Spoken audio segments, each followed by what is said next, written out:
कुछ कहानियां सिर्फ सुनी नहीं जाती, वो दिल में उतर जाती हैं। आइए शुरू करते हैं आज की एक लोक कथा, लंगड़ा भूत। घने जंगलों और पहाड़ियों से घिरे एक छोटे से आदिवासी गांव में लोग बहुत सादगी से रहते थे। वहां के लोग प्रकृति को देवता मानते थे और जंगल के हर पेड़ पौधे में आत्मा बसती है, ऐसा विश्वास रखते थे। गांव के पास एक पुराना बरगद का पेड़ था। लोग कहते थे कि उस पेड़ पर एक लंगड़ा भूत रहता है। एक ऐसा भूत जिसकी एक टांग टूटी हुई थी। रात के समय वह ठक ठक की आवाज करते हुए चलता था और जो भी उस रास्ते से गुजरता उसे डरा कर भगा देता। गांव के लोग सूरज ढलते ही घरों में बंद हो जाते थे।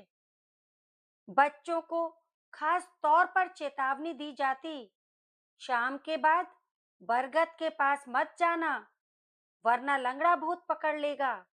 गांव में भीम नाम का एक निडर युवक रहता था। उसे भूत प्रेत की बातों पर विश्वास नहीं था। उसने तय किया कि वह इस रहस्य का पता लगाएगा।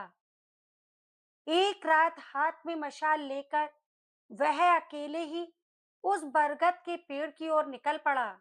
जंगल में अजीब सी खामोशी थी। अचानक ठक ठक ठक, भीम का दिल जोर से धड़कने लगा, लेकिन वह रुका नहीं।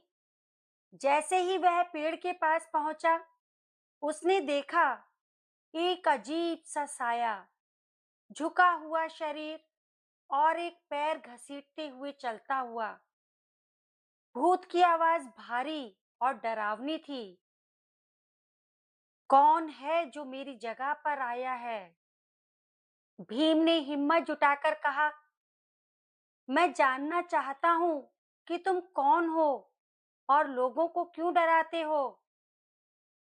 भूत कुछ पल चुप रहा, फिर धीमे से बोला, मैं कोई भूत नहीं, मैं इस गांव का ही एक आदमी था।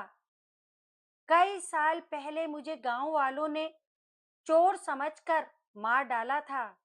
मेरी एक टांग टूट गई थी, तब से मेरी आत्मा भटक रही है। भीम को यह सुनकर दुख हुआ।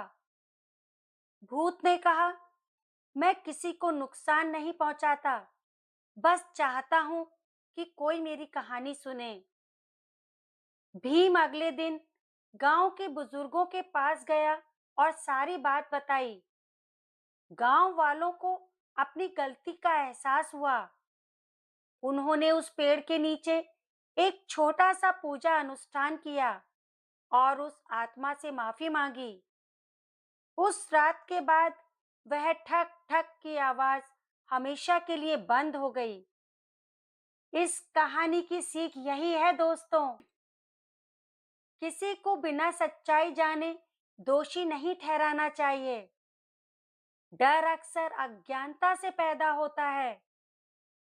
हर आत्मा के पीछे एक कहानी होती है।